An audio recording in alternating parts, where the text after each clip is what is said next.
We're continuing with the elimination method. This is solving real-world problems with systems of equations, lesson 8.4c. Many real-world situations can be modeled with a system of equations. We analyze the information, formulate a plan, write the system, solve, and justify and evaluate our answer. When the equations in our system contain decimals, we can multiply the equations by the appropriate power of 10 that would clear the decimals. Here we have 2 and 5/10 x plus 1 and 2/10 y is equal to 16.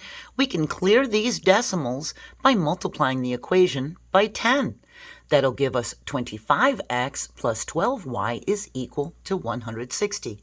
Multiplying the equation by 10 would remove the decimal points, and it'll make it easier to do the work. The Wilson family went to a movie theater and bought popcorn. Movie tickets were $15.60 for adults and $4.25 for children, for a total cost of $43.95. The popcorn was $7.80 for each adult and $4.45 for each child, for a total cost of $28.95. How many adults and how many children went to the movie? So the first thing we're going to do is analyze the information.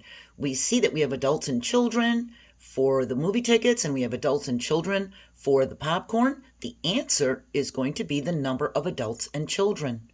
We formulate a plan. We can find the answer by solving a system of equations. We write our two equations from this information. So the third step is we write our system and solve it. We're going to let x equal adults, and we're going to let y equal children. We have $15.60 x plus $4.25y is equal to $43.95. For our second equation, we have $7.80 plus $4.45 y is equal to $28.95. We clear the decimals. Well, we have two decimal places, so we multiply each equation by 100.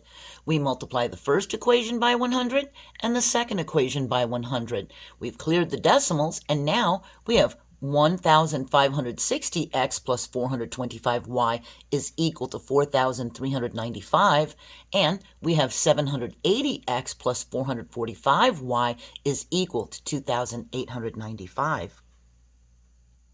Now our system of equations is these two equations with no decimal points. And looking at this, we see that 780, if we multiply it by 2, is 1,560. So we can multiply this second equation by 2, and we need to create opposite or the same variable terms to solve it. If we multiply it by 2, we'll get a same variable term. Now, our system of equations is the same x variable term, and we have different y variable terms and different sums at the end that they're equal to. Now, if you look at these numbers, we have 425y above an 890y, and we have a 4,395 above a 5,790. If we subtract to solve this, because these are the same, we can subtract to solve, that's going to put us into the negatives for the y variable term and for this constant term that it's equal to. Now, we could swap the equations. We learned before that we can swap the equations and the x and y values for the solution will be the same. And since swapping the equations won't affect the answer and the second equation has greater values, we can turn it around and we won't have to use negative numbers. By swapping the order of the equations, we won't need to work with negative values. So now we have the second equation on top and the first equation on the bottom. We see their x variable terms are identical. They're the same. So we could subtract to solve this. If we have 1,560x minus 1,560x, that's going to create a zero pair and eliminate it. Then we have 890y minus 425y. That's going to leave 465y. And 5,790 minus 4,395 leaves 1,395. Now we divide each side by the coefficient 465, same numerator and denominator, so we have 1y, and 1,395 divided by 465 is 3. We know y is equal to 3. We substitute 3 for y in either equation.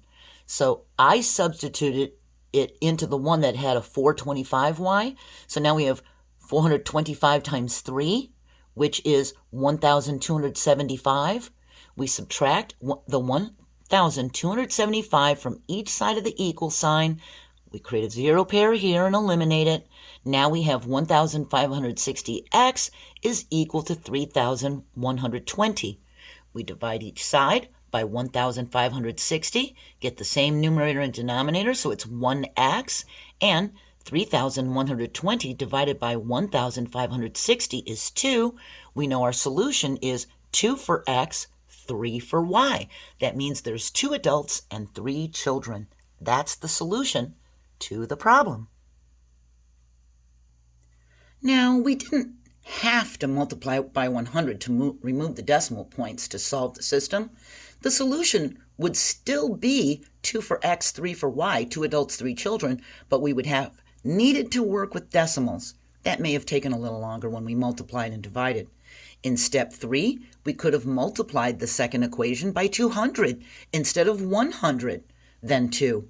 So if you remember, we multiplied it by 100 to remove the decimal point, and then we multiplied it by 2 to give it that 1,560x like the other equation. Well, we multiplied it by 100 and then 2. We could have just multiplied it by 200 instead, and we would have only had to multiply one time. I also want you to keep in mind, if the data from the problem appears confusing, we can organize the information in a table to identify the variable terms and what they represent. We're now finished with lesson 8.4, and we're moving on to 8.5, and we're going to solve special systems by graphing. At the end of 8.5, I have an extra lesson that's not in the book, but it is pretty interesting because we're going to learn how to solve a system with 3 variables, and you can watch that too when we're finished with B.